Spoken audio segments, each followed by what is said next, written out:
ماہ نبوت، شاہ نبوت، شاہ بطحا، شاہ دو جہاں،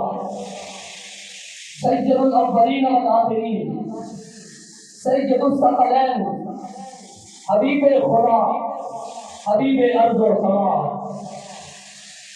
حضرت محمد رسول اللہ صلی اللہ علیہ وسلم جیسے ہی اس درخت کے نیچے تشریف فرما ہوتے ہیں، جیسے ہی اس درخت کے نیچے محل استراحت ہونے کی نیت سے تشریف فرما ہوتے ہیں، جیسے ہی بیٹھے سامنے سے کسی مکان کے اندر سے، کسی بلڈنگ کے اندر سے، کسی خانہ کے اندر سے، کسی گھر کے اندر سے ایک شخص فوراً نمودار ہوا،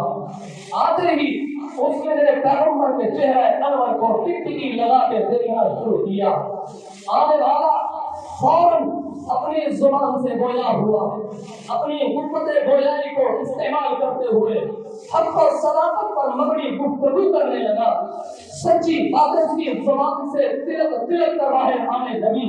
حقیقت شناسی اس شخص نے کر لی تھی جس وجہ سے اب وہ اپنی حقیقت شناسی کو عوام کے مجمع میں بیان کرنا چاہتا تھا اور عوام کو بتانا چاہتا تھا، لوگوں یہ جو آیا ہے یہ آنے والا خود نہیں آیا، یہ آنے والا اس کی مرضی سے یہاں آیا ہے، اور یہ آنے والا جو آیا ہے یہ کوئی عام شخصیت نہیں، یہ کوئی عام انسان نہیں، یہ کوئی عام آدمی نہیں، بلکہ یہ تو محبوب خدا ہے، رب عرش و سما کا محبوب پیغمبر ہے۔ یہ وہ ہے جس کے آنے کی پیشین گوئی تورات بھی کر چکی ہے، انجیل بھی کر چکی ہے، زبور بھی کر چکی ہے، صحف ابراہیم بھی کر چکے ہیں، سابقہ انبیاء بھی کر چکے ہیں، عیسیٰ علیہ السلام بھی کہہ چکے ہیں کہ میرے بعد ایک آنے والا ہے جس کا نام نامی اس میں گرامی ہوگا۔ احمد یہ وہی احمد ہے، نہیں بلکہ میری کتابیں، میرا علم، میرا نالج، میری تمام پر